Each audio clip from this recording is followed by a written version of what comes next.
அமெரிக்காவின் டெக்சாஸ் மாநிலத்தில் கடும் வெப்பம் காரணமாக அறுவடைக்கு முன்பே சோள கதிர்கள் தண்டிலேயே வெடித்து பாப்கார்ன் போல சிதறிய சம்பவம் பரபரப்பை ஏற்படுத்தியுள்ளது. வயல்களில் வெள்ளையாக குவிந்திருந்ததை முதலில் ஆலங்கட்டி மழை என நினைத்த பொதுமக்கள் பின்னர் அது வெடித்த சோளம் என்பதை அறிந்து ஆச்சரியமடைந்தனர். இந்த காட்சிகள் சமூக வலைதளங்களில் வேகமாக பரவி வரும் நிலையில் இது உண்மையில் வெப்பத்தால் ஏற்பட்டதா என்பது குறித்து அதிகாரிகள் விசாரணை நடத்தி வருகின்றனர். பல சாலைகளில் பயணித்த வாகன ஓட்டிகள் வயல்களில் இருந்து கொட்டிய வெள்ளை குவியல்களை முதலில் ஆலங்கட்டி மழை என்று நினைத்துள்ளனர். எனினும் அதனை சுவைத்து பார்த்த விவசாயி ஒருவர் அவை சோளம் என்பதை கண்டறிந்தார். நிழலிலேயே 108 டிகிரி வெப்பம் இருக்கிறது.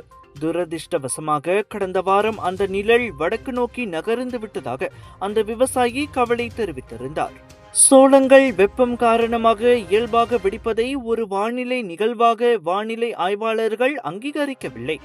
ஆனால் டெக்சாஸில் இந்த ஜூலை மாதத்தை விவரிக்க முடியவில்லை என அவர்கள் ஒப்புக்கொண்டுள்ளனர். அங்குள்ள திரையரங்குகள் அருகில் உள்ள சோள வயல்களை கண்காணித்து வருவதாகவும் அதே சமயம் அணில்களுக்கும் காகங்களுக்கும் கொள்ளை விருந்தாக அது மாறிவிட்டதாகவும் கூறப்படுகிறது. இதனிடையே வெப்பநிலை மேலும் உயர்ந்தால் விரைவில் தரையில் இருந்து நேரடியாக புகை வந்து மாட்டிறைச்சி துண்டுகளும் உருளை கிழங்குகளும் வேக வைக்கப்படுவதை காண நேரிடலாம் என எச்சரிக்கப்பட்டுள்ளது.